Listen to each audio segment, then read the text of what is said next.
O som do salto alto dela ecoava no mármore polido da mansão. Não era elegância, era obrigação. Era a pressa de quem já sabia que ia ser maltratada antes mesmo de chegar ao quarto andar. No alto daquela casa imensa, o jovem Caio, de 23 anos, gritava ao telefone com alguém da empresa do pai. Ele vestia um blazer de grife por cima da camiseta de academia, ainda com suor seco na gola, como quem não tinha tempo nem para tomar banho. Mas exigia que o lençol estivesse impecável.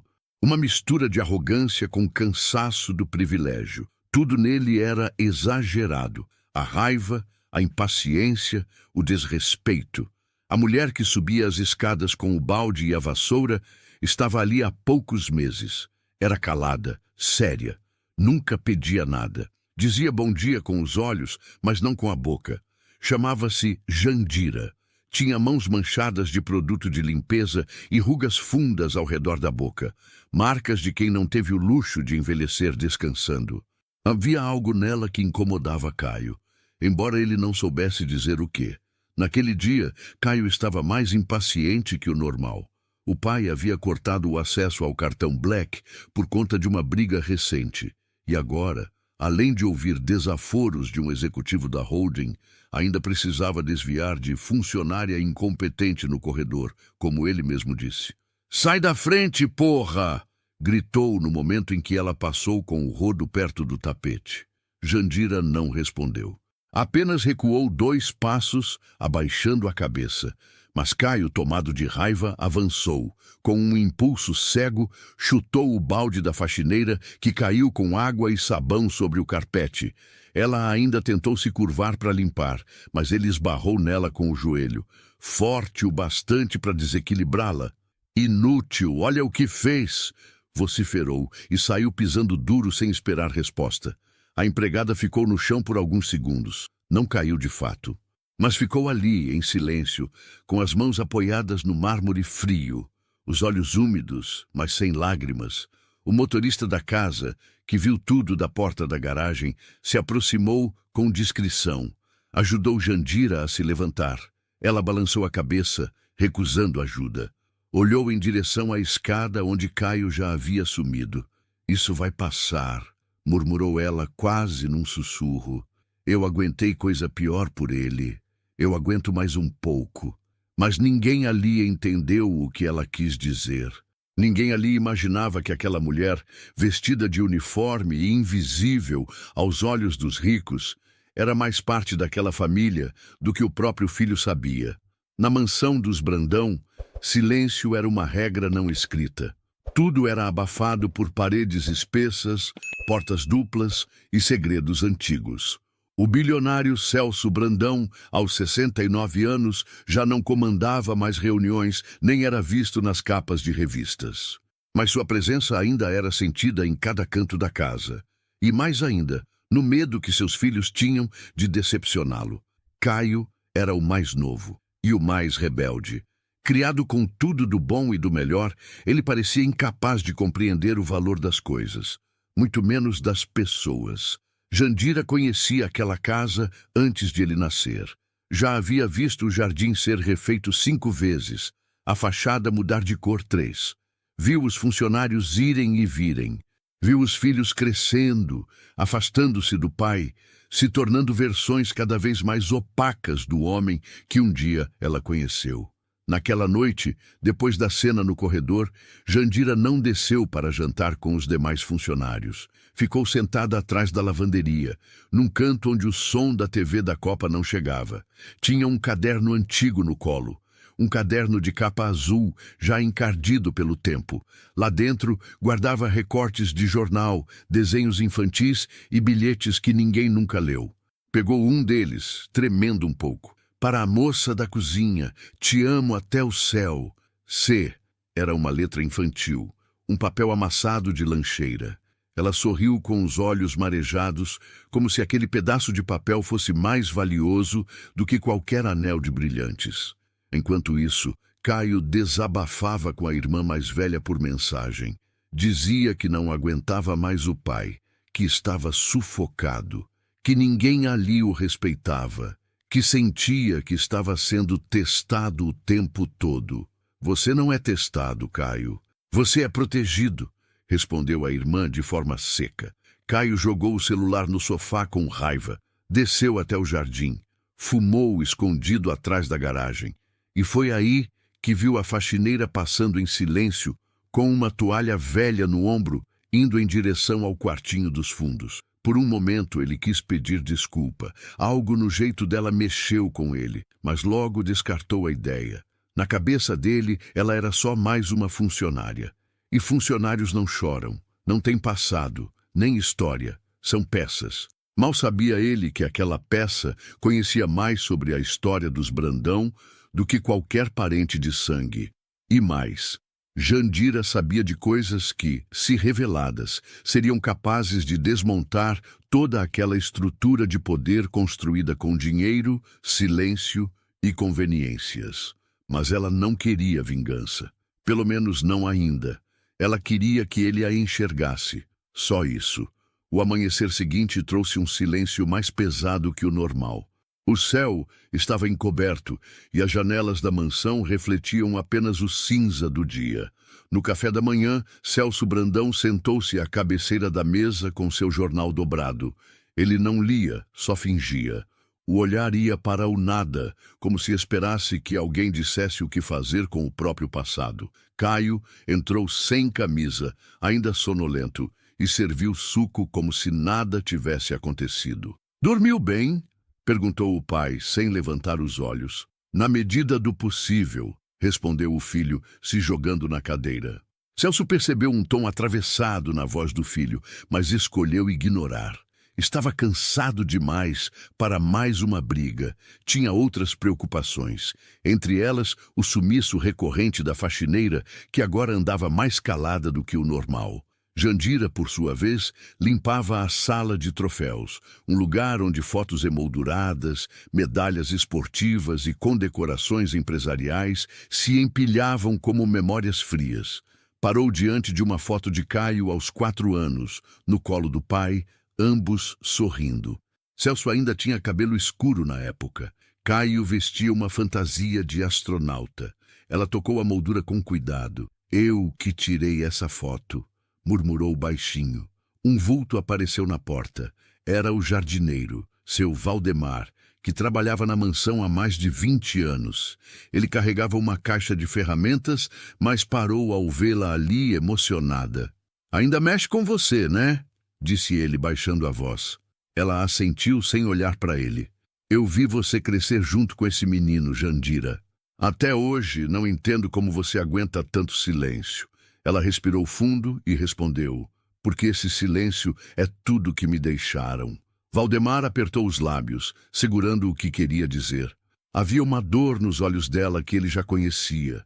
Uma dor que não cicatriza. A de quem foi arrancado de algo que amava. Ou de alguém. No andar de cima, Caio revirava documentos no escritório do pai.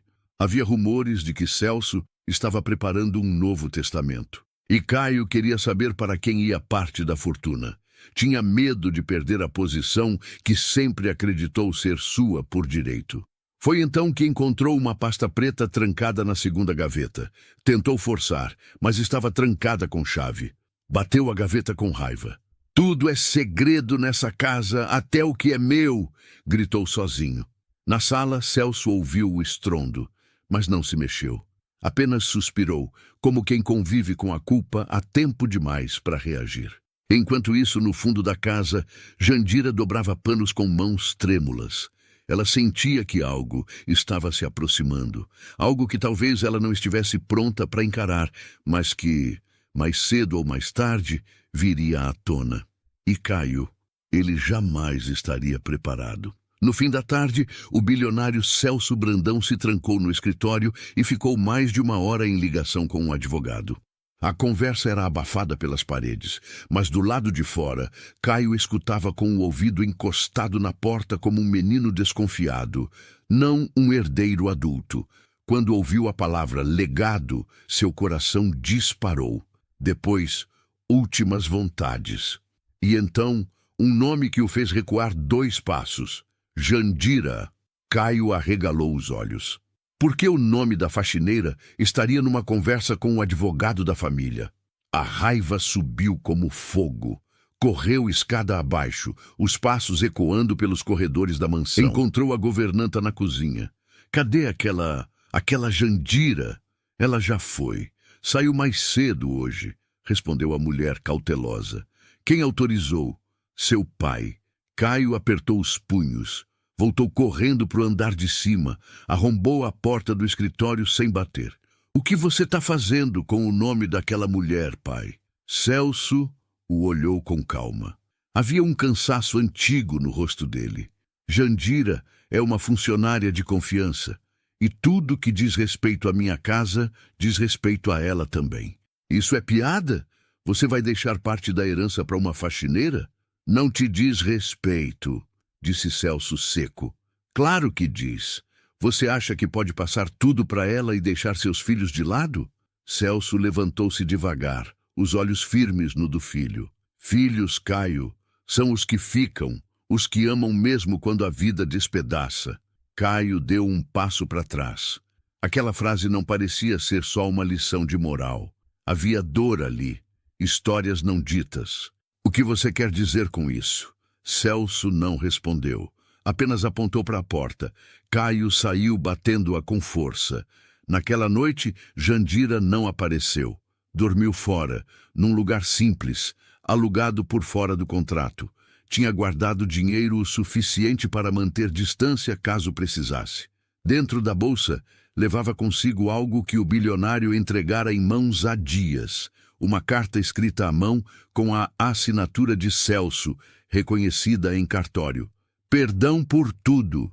Um dia ele vai entender. Um dia ele vai lembrar. Jandira relia aquelas palavras repetidas vezes, deitada numa cama estreita de pensão. Na televisão, uma matéria sobre famílias desfeitas passava no fundo. Ela não prestava atenção. Seus olhos estavam fixos no teto. E se ele nunca entender? Murmurou. Enquanto isso, Caio bebia uísque escondido na varanda dos fundos. A mansão parecia um túmulo. O filho mimado do bilionário estava prestes a descobrir que a mulher que ele desprezava com tanto fervor tinha mais direito sobre sua vida do que qualquer herdeiro naquela casa. Mas ainda não era a hora. Ainda faltava um último empurrão do destino. 2 dias se passaram. Jandira não apareceu para trabalhar.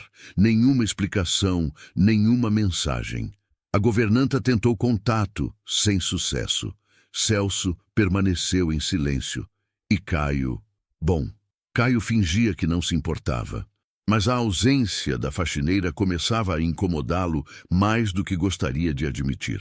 Naquela manhã, ao atravessar o corredor em direção ao escritório do pai, encontrou sobre a mesa uma caixa de papelão semi-aberta. Dentro, papéis antigos, fotos amareladas e um crachá de uma antiga empresa do Grupo Brandão. No canto superior direito, o nome, Jandira Moreira. Caio franziu a testa. Abaixou-se, pegou uma das fotos. Reconheceu seu pai, mais jovem, em uma confraternização. Ao lado dele, sorrindo de forma tímida, estava ela, Jandira. Mas o que chamou a atenção de Caio foi o fato de que ele, ainda bebê, também aparecia na imagem, no colo dela. A mão dele tremeu. Foi até a biblioteca e puxou um álbum de família, guardado numa gaveta que ninguém mexia há anos. Sentou-se no chão e começou a folhear. Página após página, via fotos de aniversários, festas da empresa, momentos com os irmãos. Mas em algumas imagens, lá estava ela novamente. Jandira, sempre perto, sempre olhando para ele. Que diabos! Murmurou. Na última página do álbum, havia um envelope colado com fita adesiva. Estava amarelado e com a letra de Celso na frente. Não abrir antes da hora certa. Caio arrancou o envelope e, sem pensar 2 vezes, rasgou. Dentro, um bilhete. Filho, se você está lendo isso, é porque não consegui te contar olhando nos seus olhos. Mas a mulher que você rejeitou, que você chutou, é a pessoa que mais te amou neste mundo. E a que mais sofreu por sua ausência. CB. O chão pareceu sair debaixo dos pés dele. Sua garganta travou. As mãos suadas tremiam enquanto ele lia e relia aquela frase. Jandira, a faxineira, a mulher que ele havia humilhado, ofendido, era sua mãe? Ele se lembrou do olhar dela naquele dia, da maneira como o ajudou a levantar quando era criança após uma queda, dos bolinhos que apareciam na lancheira dele misteriosamente, da forma como ela sempre soube o nome de todos os seus amigos. Mas ninguém nunca disse nada. A raiva tomou conta do pai, da mentira, da vida inteira construída em cima de silêncio. Correu para o quarto de Celso, mas o encontrou dormindo. O rosto do velho estava pálido, cansado. Pela primeira vez, Caio percebeu o quanto seu pai envelhecera nos últimos meses. "Você escondeu isso de mim", sussurrou. Naquele instante, como se algo dentro dele estivesse prestes a ruir, Caio olhou para cima e sentiu um nó na garganta. Era a primeira vez que chorava em muito tempo. Aliás, comenta aqui de onde você está assistindo essa história. Se puder, se inscreve no canal, curte e compartilha. Isso ajuda demais a continuar trazendo histórias assim para você. Naquela noite, Caio não conseguiu dormir. Andava em círculos pelo quarto, abrindo gavetas, tentando juntar cacos de um passado que nunca soube que existia. Quanto mais procurava, mais percebia o vazio. Uma vida inteira cercado de luxo e nenhuma verdade. Perto das 3 da manhã, sentou-se à beira da cama. Estava com o bilhete do pai nas mãos. Já o tinha relido tantas vezes que começava a decorar cada linha, mas o que mais ecoava era aquela frase: "A mulher que você rejeitou, que você chutou, é a que mais te amou neste mundo." Ele passou as mãos no rosto, sentia vergonha, nojo de si mesmo. Por um instante, quis acreditar que era tudo um engano, que talvez a palavra mãe tivesse sido usada em sentido figurado, como metáfora de carinho. Mas no fundo, ele sabia. As lembranças estavam ali, vivas. A forma como Jandira sempre soube o que ele gostava no café da manhã, mesmo quando os funcionários mudavam. O modo como ela o protegia, mesmo sendo só a faxineira. O olhar que ela lançava quando ele estava doente. Ela sempre esteve lá. No dia seguinte, Caio acordou antes do sol. Desceu as escadas e foi até o escritório do pai. Encontrou Celso sentado na poltrona, olhando para o jardim com uma xícara de chá nas mãos. "A gente precisa conversar", disse Caio com a voz firme. Celso nem virou o rosto. "Achei que fosse demorar mais", murmurou. "Então é verdade." O pai suspirou. "O que você quer que eu diga? Que fui covarde? Que me rendi à pressão da família? Que mandei embora a única mulher que me amou de verdade e que carregava meu filho no ventre?" Caio sentiu um nó no estômago. "Por que você nunca contou? Porque você cresceu achando que era melhor não saber. E no fundo eu aceitei isso. Porque era mais fácil do que encarar sua raiva." Celso agora o olhava nos olhos. "E também porque ela me pediu. Ela pediu. Ela quis te proteger. Achou que crescendo longe dela, você teria chances que ela nunca teve, que você nunca olharia para ela como inferior. Irônico, não?" Caio sentou-se no sofá, atordoado. "Eu bati nela, pai. Eu chutei a própria mãe." "Eu sei." Ela me contou. Caio fechou os olhos. O silêncio entre eles era feito de cacos, de dor contida, de anos de silêncio. "Onde ela está?" Celso hesitou. "Eu dei a ela a escolha de te contar. Ela foi embora para pensar. Se quiser vê-la, vai ter que ir atrás." Caio assentiu em silêncio, mas a expressão no rosto não era mais a de um menino mimado. Era de um homem diante da própria vergonha. E ele sabia que dali em diante ou mudava ou se perderia de vez. 2 dias depois, Caio se viu diante de um portão simples, numa rua de bairro antigo da cidade. Não havia seguranças, nem câmeras, nem jardins simétricos. Era só uma casa modesta, com tinta descascada e cheiro de café sendo passado. Ele bateu palmas, nervoso, sem saber se devia mesmo estar ali. A porta se abriu devagar. Era ela. Jandira usava um vestido florido, o cabelo preso de forma simples. Não havia maquiagem nem uniforme, só ela, inteira, pela primeira vez diante dele. Caio congelou. Oi, murmurou com a voz embargada. Ela não disse nada. Apenas olhou para ele como se já soubesse que aquele momento chegaria. Eu sei de tudo, continuou. Meu pai, ele me contou, ou parte. Eu encontrei o bilhete, as fotos, o álbum. O silêncio dela parecia mais poderoso que qualquer palavra. Eu vim aqui para pedir desculpa pelo que eu fiz, pelo que eu fui, por ter te machucado. Eu juro, se eu soubesse, mas você não sabia, disse ela enfim com voz baixa, e mesmo sem saber, doeu do mesmo jeito. Caio engoliu seco. Eu fui criado como se você não existisse, como se você fosse ninguém. Mas agora tudo faz sentido. Eu não sei como não vi antes. Porque não era para você ver, não naquela época. E por quê? Perguntou ele com os olhos vermelhos. Por que deixou que me afastassem de você? Ela respirou fundo. Porque eu achei que te amando de longe, eu te protegeria mais do que enfrentando o sistema. Porque me prometeram que você teria uma vida boa, sem o peso do meu nome, da minha origem, da vergonha que a família dele dizia que eu carregava. Você é a única coisa verdadeira que eu tenho, disse Caio num sussurro. Jandira então se aproximou, tocou o rosto dele com a palma da mão. Pela primeira vez, como mãe, de verdade, sem esconderijo. Você era um bebê quando colocaram você nos braços da governanta. Disseram que era melhor assim. Eu fiquei na casa como faxineira, só para te ver crescer, de longe, te proteger com o olhar. E cada aniversário seu, cada dor de barriga, cada febre, eu estava ali. Caio chorava, em silêncio. Eu chutei você, disse ele caindo de joelhos. A minha mãe. Jandira também se emocionava, mas se manteve de pé. Você me chutou como o mundo me chutou a vida inteira. Mas eu nunca deixei de te amar. Porque mãe não desama, nem quando sangra. Caio apoiou a cabeça nas pernas dela como uma criança.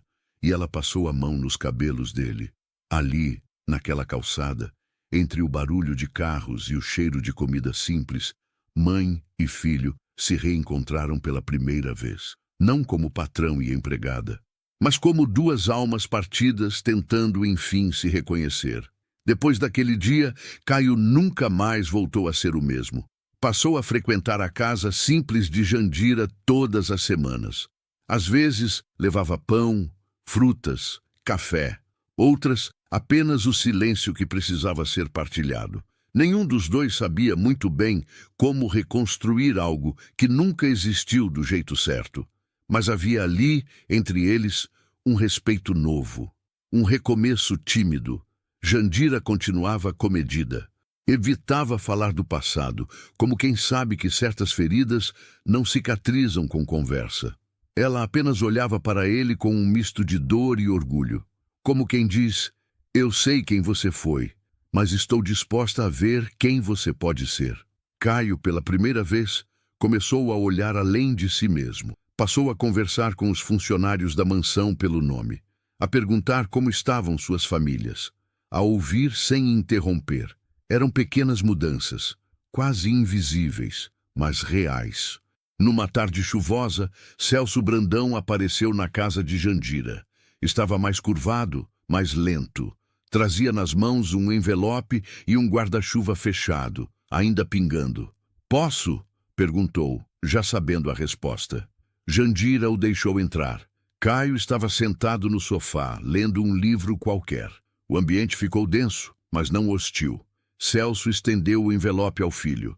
Aqui está o Novo Testamento. Já está assinado, registrado. Metade do patrimônio será transferido à sua mãe. Caio olhou para o envelope, mas não o pegou. Eu não vim aqui por dinheiro, pai. Eu sei, respondeu Celso, mas é o mínimo. Jandira permaneceu calada. O velho empresário sentou-se numa cadeira de madeira com dificuldade. Olhou para a mulher que um dia amou e que deixara ser tratada como invisível por tanto tempo. Me perdoa, disse ele com os olhos marejados, por tudo, por ter deixado você viver como sombra enquanto eu fingia luz. Ela não respondeu. Mas seus olhos disseram mais do que palavras permitiriam. Caio observava aquilo como quem assiste a um filme da própria vida sendo reeditado diante dos próprios olhos. Algumas semanas depois, Jandira apareceu na mansão. Pela primeira vez, sem uniforme. Usava uma roupa simples, porém bonita. O cabelo solto. Era uma visita, não mais uma funcionária. Os empregados se entreolharam. Uns sorriam, outros não sabiam como reagir. Mas ninguém ousou dizer nada, porque naquele dia ela atravessou os corredores como dona da própria história. Na biblioteca, Caio aguardava com um buquê de flores pequenas. "Feliz aniversário atrasado, mãe", disse ele, estendendo as flores com mãos trêmulas. Ela sorriu. Era a primeira vez que ouvia aquela palavra sair da boca dele. Mãe, aquela palavra que lhe fora negada por mais de 20 anos. Agora soava como música, e pela primeira vez ela se permitiu acreditar que ainda havia tempo. A história de Caio e Jandira não virou manchete de jornal, nem saiu em coluna social. Mas dentro daquela casa onde o silêncio reinou por tantos anos, algo mudou para sempre. O jovem arrogante que humilhou a própria mãe sem saber, agora a chamava pelo nome que ela sempre mereceu ouvir: mãe. Não com facilidade, nem com perfeição, mas com sinceridade. E isso era tudo o que ela precisava. Celso Brandão, por sua vez, passou os últimos meses de vida mais quieto do que nunca. Ao lado de Jandira, assistia ao próprio passado sem filtros. Não buscava redenção pública, apenas desejava ir embora deste mundo com menos peso nas costas. Quando partiu, meses depois, deixou para trás mais do que herança. Deixou um acerto silencioso com a própria consciência. Jandira optou por não viver na mansão. Preferiu seguir em sua casa simples, com seu cheiro de café fresco e suas plantinhas na varanda. Mas agora, com visitas regulares de um filho que aprendeu, tardiamente, a olhar nos olhos, Caio passou a apoiar instituições que acolhem mães solo, especialmente mulheres que, como Jandira, foram apagadas da própria maternidade por interesses maiores que o amor. Nunca falou publicamente sobre sua história, mas em cada gesto tentava reescrever o que não podia ser desfeito.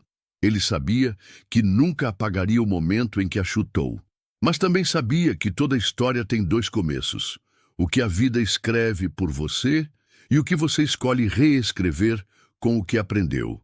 E naquele jardim silencioso, onde antes Caio gritava com empregados, agora ele caminhava ao lado da mãe, ajudando-a a colher flores que antes passava por cima. Às vezes a vida não te dá uma segunda chance, mas quando dá, é covardia desperdiçar. Se essa história tocou o seu coração de alguma forma, me diz aqui nos comentários. Você acha que toda mãe merece perdão? E você? Perdoaria alguém que escondeu uma verdade como essa por toda uma vida? Se puder, curta esse vídeo, compartilhe com alguém que precisa ouvir isso e se inscreva no canal para receber mais histórias reais, humanas e profundas como essa. Obrigado por ficar até aqui. O mármore frio da mansão no Morumbi refletia a luz dourada do fim de tarde, mas não conseguia esconder a dor que ecoava pelos corredores. Ajoelhada no hall, Sônia passava o pano de limpeza com dedos que tremiam involuntariamente. Aos 70 anos, suas mãos, marcadas pela artrite, já não obedeciam como antes. "Minhas mãos doem", murmurou, quase num lamento, sem esperar resposta. Do topo da escadaria, surgiu Camila. Tinha apenas 30 anos, mas no rosto trazia a arrogância de quem se achava dona de tudo. Desceu devagar, os saltos marcando cada passo como se fossem martelos. O vestido de grife abraçava seu corpo esguio, e o sorriso frio que exibia feria mais do que qualquer palavra. "Ah, Sônia, suas mãos doem? Que pena, mas o chão não vai se limpar sozinho, não é mesmo?" Em seguida, o riso, claro, cristalino, mas cruel, ecoou pelas paredes como lâmina, cortando fundo. As 3 empregadas que presenciaram a cena baixaram os olhos. Maria, a governanta antiga, apertou os punhos. Lembrava-se de como Sônia sempre a tratara com dignidade, tão diferente do que via agora. Camila se aproximou, inclinando-se para que apenas a sogra ouvisse. Talvez seja hora de pensar em um lar de idosos. Lá você não precisaria se preocupar com limpeza. Não acha? Sônia sentiu o veneno escondido nas palavras. Conhecia bem aquele tom. Camila não falava de cuidado, mas de afastamento. A idosa respirou fundo, tentando controlar a dor física e a humilhação. O rosto do falecido marido lhe veio à mente, e com ele a lembrança da promessa feita pelo filho. Nunca abandoná-la. Camila se ergueu e caminhou de volta, deixando atrás de si o perfume caro misturado ao cheiro de desinfetante. Sônia enxugou discretamente uma lágrima com o mesmo pano que usava para limpar o chão. Cada lágrima, mais um pedaço de sua dignidade que escorria. As empregadas trocavam olhares silenciosos. Rosa, a mais jovem, ensaiou um passo à frente, mas Maria a conteve com um gesto discreto. Todas sabiam o risco de interferir. Camila não precisava ameaçar em voz alta. Sua postura deixava claro que qualquer insubordinação custaria o emprego delas. Sônia continuou esfregando o chão. A dor queimava nas articulações, mas dentro dela algo diferente começava a nascer. Não era apenas sofrimento, era uma semente de resistência. Uma faísca que ainda não sabia como, nem quando, mas cedo ou tarde iria crescer. Naquele mesmo instante, enquanto Camila desaparecia escada acima, Maria pensava consigo: isso não vai durar para sempre. O riso cruel que ecoou naquele hall seria lembrado, não só por Sônia, mas por todos que testemunharam. Era o tipo de som que deixa marcas, que acende dúvidas, que mais cedo ou mais tarde se transforma em prova contra quem o emitiu. E ali, no mármore frio que refletia a dor de uma mãe humilhada, começava uma história que mudaria para sempre o destino daquela casa. Para entender o veneno de Camila, era preciso voltar no tempo. 3 anos antes, quando conheceu Henrique em uma festa beneficente, ela acreditou ter encontrado a chave de todos os seus sonhos: dinheiro, status e um homem devotado. Crescera em uma família de classe média alta, acostumada ao conforto, mas nunca ao luxo. Desde menina ouvira da mãe um conselho repetido como regra: um homem só pode ter uma prioridade. Se não for você, será outra. No começo do casamento, Camila tentou conquistar Sônia com presentes caros e sorrisos ensaiados, mas logo percebeu que havia algo impossível de apagar: o elo entre mãe e filho. Para Henrique, a mãe não era apenas família, era amiga, confidente, base. Mesmo após enriquecer, comprando a mansão no Morumbi, era a mãe quem ocupava o lugar central em seu coração. E isso corroía Camila por dentro. Cada jantar cancelado para acompanhar Sônia ao médico, cada tarde em que Henrique preferia ficar na varanda conversando com a mãe em vez de sair com a esposa, cada brilho nos olhos dele ao falar da infância, tudo se tornava combustível para o ciúme. A gota d'água foi a redecoração da sala. Camila contratou um decorador renomado, gastou uma fortuna em móveis importados e ordenou que todas as fotos de família fossem guardadas no sótão. Quando Henrique viu a sala sem nenhum traço da mãe, explodiu: Camila, essa também é a casa da minha mãe. Como você pôde apagar a presença dela daqui? Aquela frase foi uma ferida aberta. Naquela noite, Camila entendeu que não venceria sendo cordial. Se não pudesse apagar Sônia com sutileza, faria de sua vida um tormento até que a própria sogra pedisse para ir embora. O plano era perverso em sua simplicidade. Nunca gritos, nunca discussões diante de Henrique. Ao contrário, mantinha sempre a fachada da nora dedicada e solícita. Mas quando estavam sozinhas, a máscara caía. No início, eram pequenas humilhações, pedidos gentis para que Sônia ajudasse com tarefas domésticas. Depois, a imposição de horários rígidos para refeições, a restrição das visitas de velhos amigos, o isolamento disfarçado de cuidado. Aos poucos, Sônia, que antes era o coração vivo da casa, transformou-se em uma sombra caminhando pelos corredores. O mais cruel era como Camila justificava suas ordens. Dizia às empregadas que queria manter Sônia ativa. comentava com conhecidos que o trabalho era terapêutico para idosos. Chegou a insinuar que a sogra estava ficando confusa, plantando a ideia de que precisava de supervisão. Na verdade, cada gesto de dor de Sônia era uma vitória secreta para Camila. Ver as mãos trêmulas segurando um pano de chão, ouvir um gemido abafado, notar o olhar cansado, tudo era prova de que estava vencendo a guerra invisível. O prazer de Camila era tão perverso que ela não percebia o abismo em que caía. Quanto mais humilhava, mais se afastava do marido, ainda que não notasse. Para ela, o que importava era apenas uma coisa: eliminar a concorrência. E no seu entendimento distorcido, a concorrente era a sogra. O ciúme se transformara em obsessão. Uma obsessão que, sem que Camila percebesse, plantava também as sementes de sua ruína. A rotina cruel que Camila estabeleceu na mansão era meticulosa. Embora a casa contasse com 3 empregadas fixas: Maria, a governanta experiente, Lúcia, responsável pela cozinha, e Rosa, a mais jovem, encarregada da limpeza. Camila fazia questão de impor as tarefas mais pesadas justamente para Sônia. "Sogra querida", dizia com o sorriso doce que escondia veneno, "poderia limpar os banheiros do 2º andar? As meninas estão ocupadas. Sei que você não se importa em ajudar." Não era um pedido. Era uma ordem mascarada. E Sônia sabia.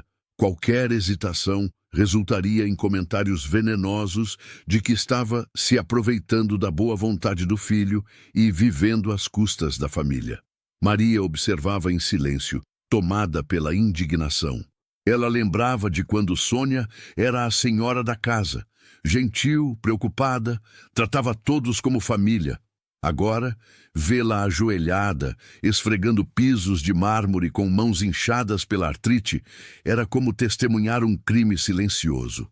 "Dona Sônia, deixe que eu faço isso", tentou intervir certa manhã ao encontrá-la lutando para limpar a banheira. "Não, Maria", respondeu Sônia, antes que pudesse se defender.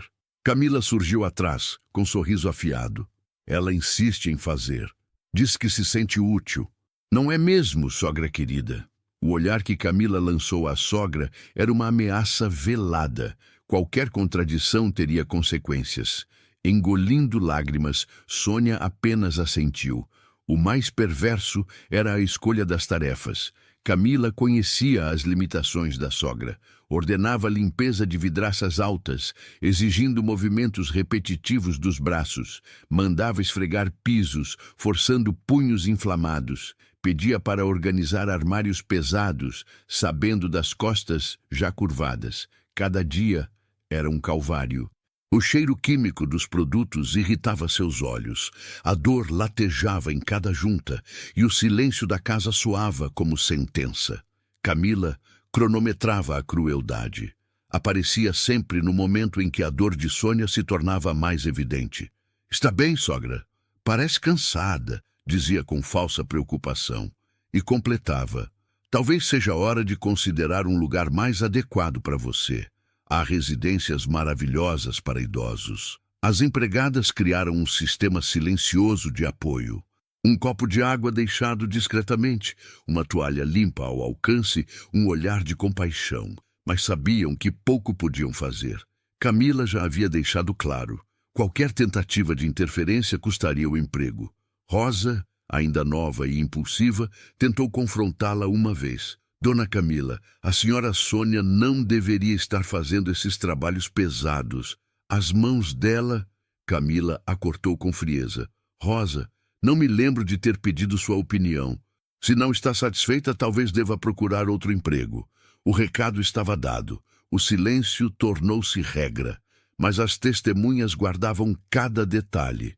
O deboche, a dor, as lágrimas contidas. Sem que Camila percebesse, sua própria arrogância construía a prova contra si. Na mansão, o luxo se tornava cenário de humilhação. O lustre veneziano refletia não apenas a riqueza, mas também o contraste cruel. Uma idosa, senhora da casa, reduzida à criada, vigiada por uma nora que sorria diante da dor. Sônia, calada, obedecia, Mas em seu coração, a faísca de resistência crescia. Algo nela dizia que aquele tormento não duraria para sempre. A sala de jantar da mansão era um retrato de requinte. A mesa de mogno polido, os cristais importados, a porcelana francesa, o lustre veneziano lançando reflexos dourados sobre cada detalhe. Mas naquela noite de quinta-feira, sob a fachada de luxo, escondia-se uma tensão que sufocava. Henrique havia chegado mais cedo do escritório. Um evento raro. Para Sônia, era esperança. Talvez conseguisse conversar com o filho, talvez ele percebesse algo. Para Camila, era palco. Escolheu um vestido vermelho justo, penteado impecável e o sorriso feito sob medida para impressionar o marido. Sentada à mesa, Sônia escondia as mãos inchadas sob o guardanapo. Tentava disfarçar o tremor, mas a dor não permitia silêncio completo. Henrique falava animado sobre contratos, investidores, planos de expansão. Camila o ouvia atenta, elogiando a cada frase. Sônia permanecia calada, sentindo-se um adereço invisível. Quando tentou erguer a xícara de chá, os dedos falharam. A porcelana escorregou, despencando no mármore. O estilhaço ecoou como um tiro. O líquido quente se espalhou, refletindo a luz do lustre como um espelho quebrado. Minhas mãos, elas não aguentam mais, murmurou Sônia, a voz embargada. Henrique franziu o senho, surpreso, mas antes que pudesse reagir, Camila soltou uma gargalhada. Não um riso discreto, mas alto, cristalino e cruel. Oh, sogrinha, que dramática! Parece até criança. Talvez devêssemos providenciar copos de plástico. O que achas, amor?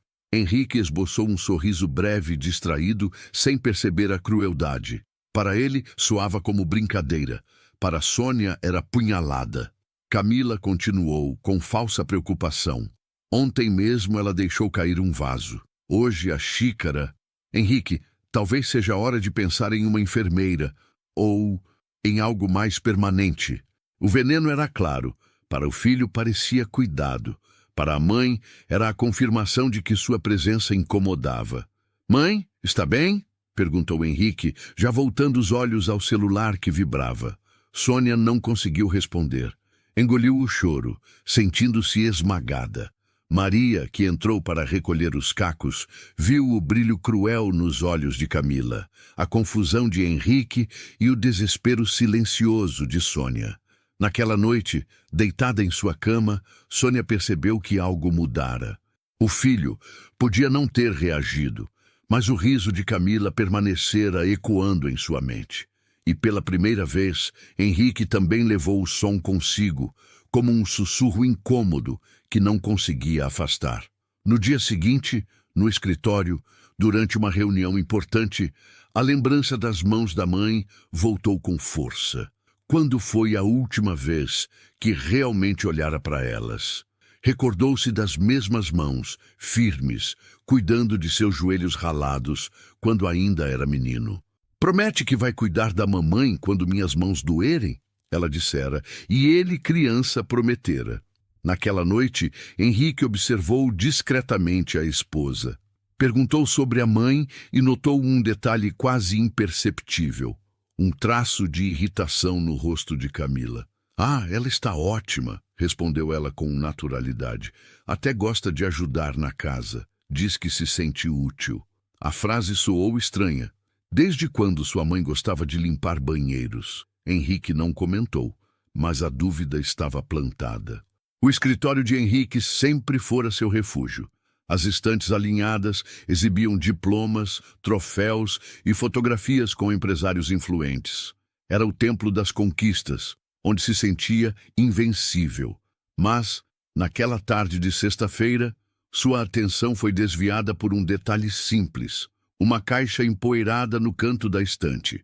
Movido por impulso, afastou relatórios e abriu a caixa. O cheiro de papel envelhecido encheu o ar. Dentro, encontrou pedaços da própria história. Cartas, fotos antigas, agendas. Era como se cada objeto o puxasse de volta a uma infância que parecia distante demais. A primeira carta que tirou tremia em suas mãos. O papel amarelado trazia a caligrafia firme de Sônia. Meu querido filho, sei que os tempos estão difíceis. Não se preocupe conosco, estamos bem. Enquanto você estiver feliz e lutando pelos seus sonhos, já tenho tudo. Você me deu a maior riqueza, a alegria de ser sua mãe.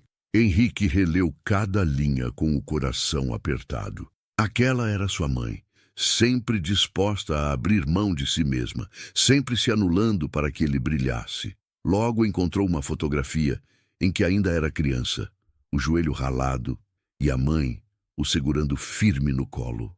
A ternura no olhar dela atravessava o tempo. Outra mostrava a formatura da faculdade. Ele, de Beca, e Sônia, com os olhos marejados, segurando-lhe o braço com orgulho. No fundo da caixa havia uma pequena agenda de capa azul. Ao folhear, encontrou anotações recentes que o fizeram estremecer. Minhas mãos estão piorando. Preciso marcar consulta, mas não quero preocupar Henrique. Camila disse que eu deveria ajudar mais com a casa. Talvez ela tenha razão. As meninas parecem constrangidas quando me veem limpando. Será que estou atrapalhando?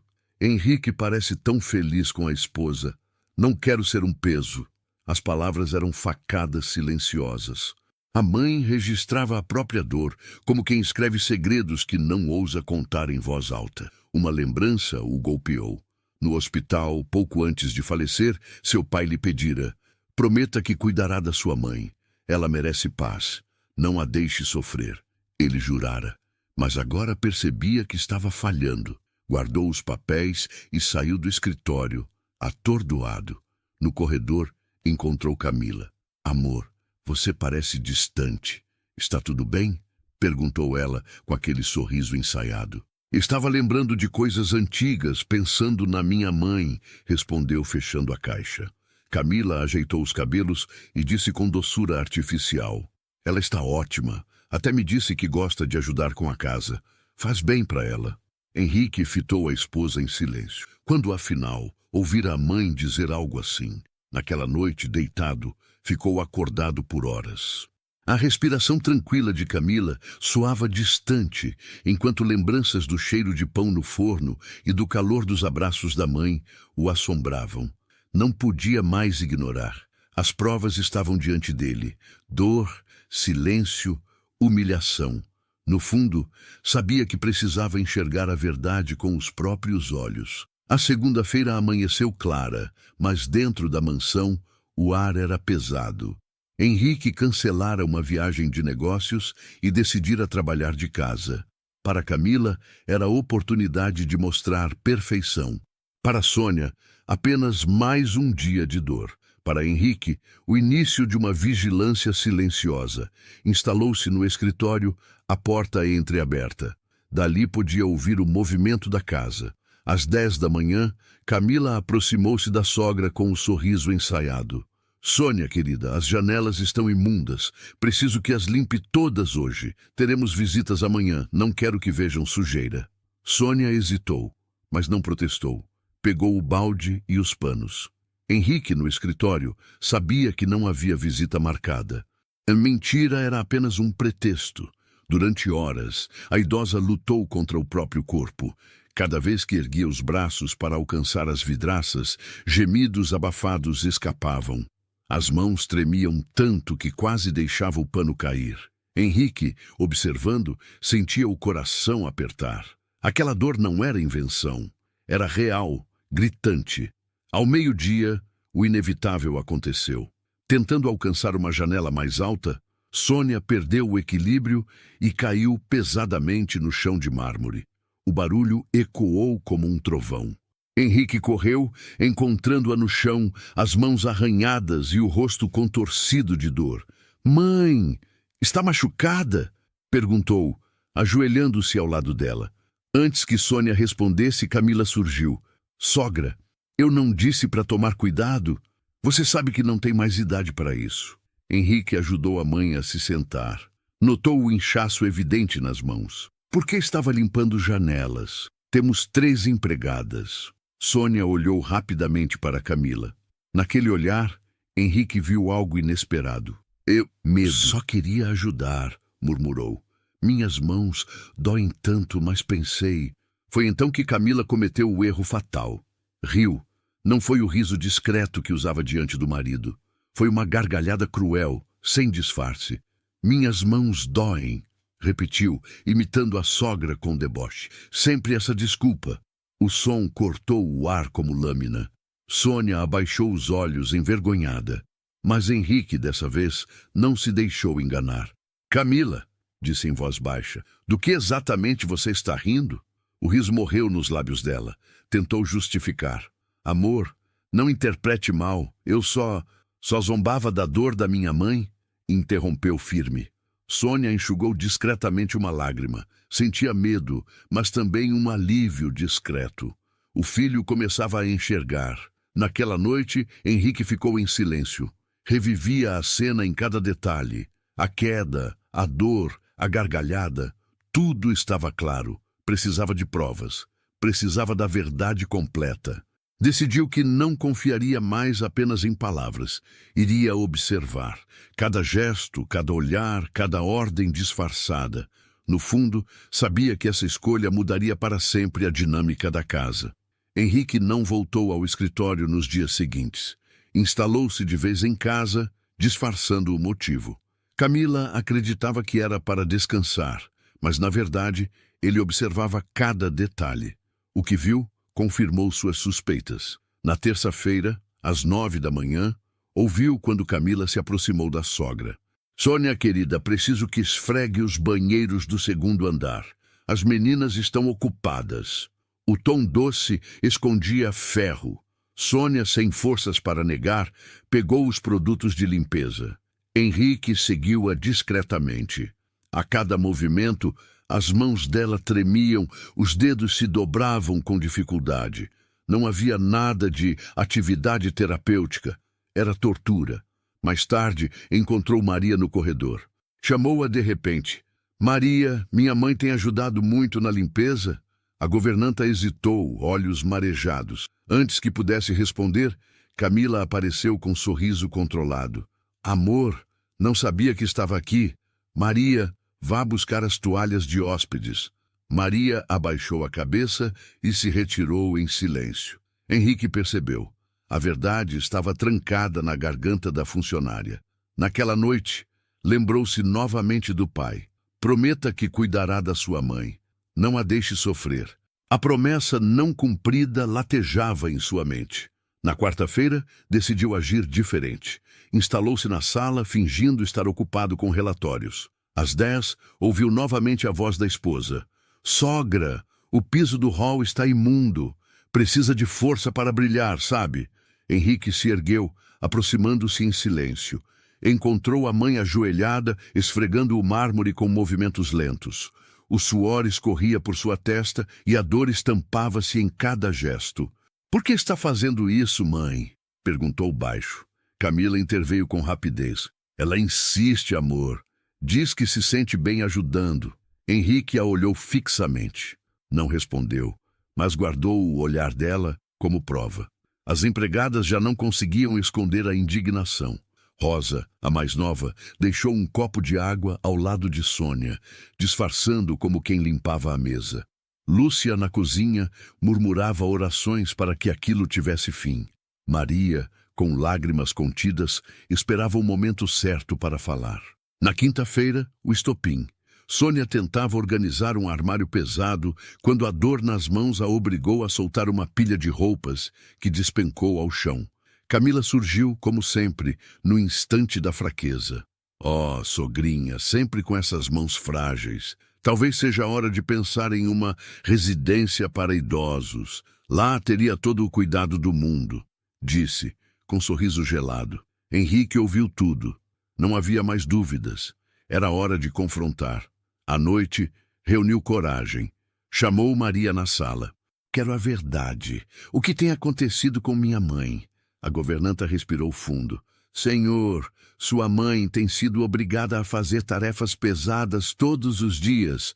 Quando reclama, a dona Camila ri e nos proíbe de ajudar. Henrique fechou os olhos, dolorido. Pediu que Lúcia e Rosa viessem. Ambas confirmaram. Rosa acrescentou. Eu mesma ouvi as gargalhadas.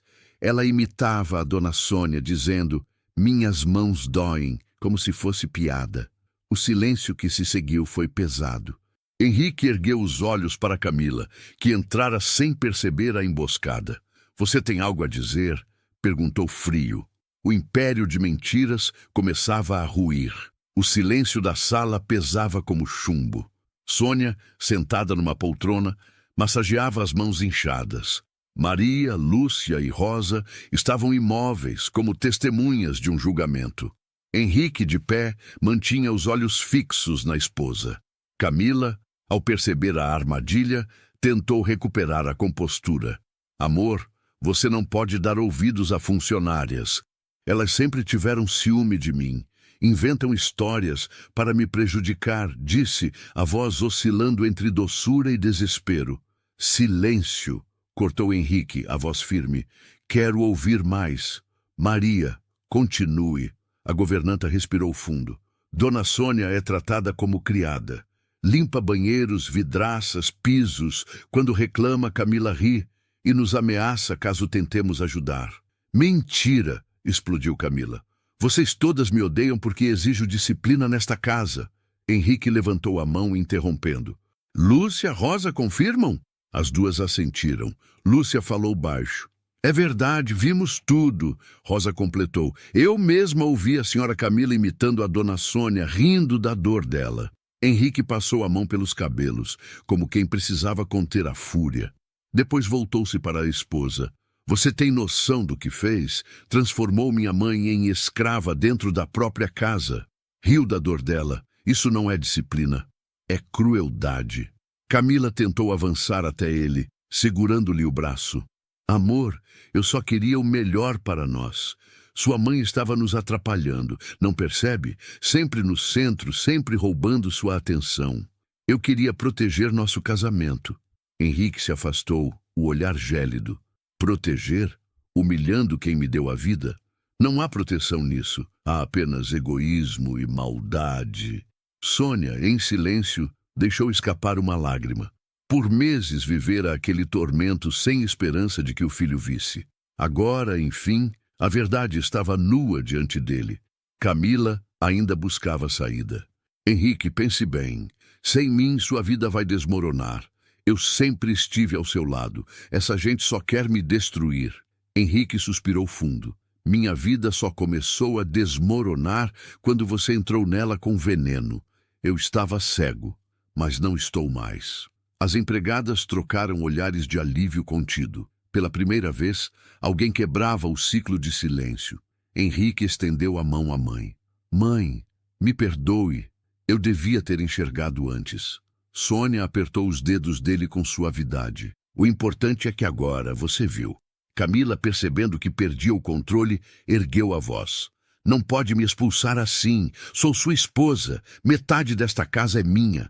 Henrique encarou-a de frente, firme. "Você não terá mais nada aqui. Nem espaço, nem poder, nem direito de ferir quem eu amo. Pegue suas coisas e saia. Agora." Camila abriu a boca para protestar, mas o olhar dele a calou. Era o olhar de um homem que não voltaria atrás. Com passos apressados, subiu as escadas, arrastando uma mala. Minutos depois, o portão se fechava atrás dela. O silêncio que se seguiu foi diferente. Não era mais sufocante, era um silêncio de alívio, como o fim de uma tempestade. 3 meses depois da partida de Camila, a mansão já não era a mesma. O ar, antes pesado, agora parecia leve. O silêncio não era sufocante, mas repousante. As risadas que ecoavam pelos corredores vinham de alívio, não de escárnio. Henrique havia mudado sua rotina. Cancelara viagens desnecessárias, reduzira compromissos, passava mais tempo em casa. Descobrira que a maior riqueza não estava em contratos ou lucros, mas em proteger a mulher que lhe dera a vida. Numa manhã clara, encontrou Sônia na varanda, olhando o jardim. As mãos ainda marcadas pela artrite repousavam sobre uma xícara de chá, mas havia serenidade em seus olhos. "Bom dia, mãe", disse Henrique, sentando-se ao lado dela.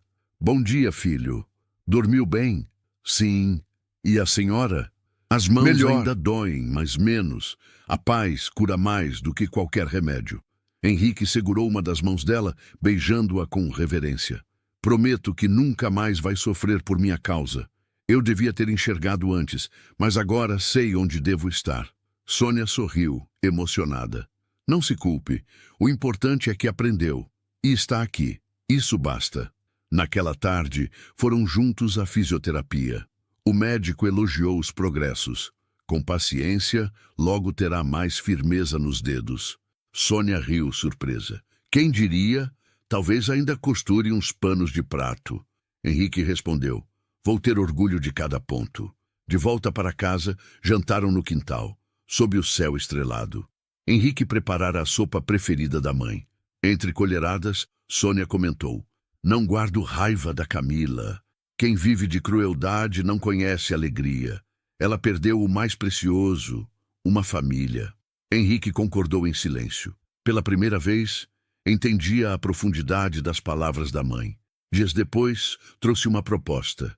Mãe, vamos viajar. Me diga um lugar que sempre quis conhecer. Os olhos dela brilharam. Queria visitar a cidade onde meus pais se conheceram. Sempre sonhei em ver onde tudo começou. Então é lá que iremos, prometeu. E cumpriu. Caminharam juntos pelas ruas antigas, riram como nos velhos tempos. Sônia se emocionou ao tocar os portões da igreja onde os avós de Henrique haviam se casado. Essas mãos, disse ela olhando para as próprias, já costuraram roupas, prepararam refeições, enxugaram lágrimas, agora tocam a história da nossa família. Henrique apertou as mãos dela com ternura. São as mãos mais preciosas do mundo. E eu nunca mais vou esquecê-las. O sol se punha, tingindo o céu de dourado. Para Sônia, não havia mais dor capaz de apagar aquele momento. Para Henrique, não havia triunfo maior do que cumprir a promessa feita ao pai. E você já presenciou alguém ser tratado com injustiça dentro da própria família? Já viu uma mãe ser humilhada quando merecia apenas cuidado? Essa história nos lembra que nenhuma fortuna vale mais do que honrar quem nos deu a vida. As mãos que hoje doem foram as mesmas que nos levantaram ontem. Elas merecem respeito, cuidado e gratidão. Se essa história tocou o seu coração, deixe seu comentário, curta e compartilhe. Porque no fim, quando tudo se desfaz, só permanece o amor que construímos.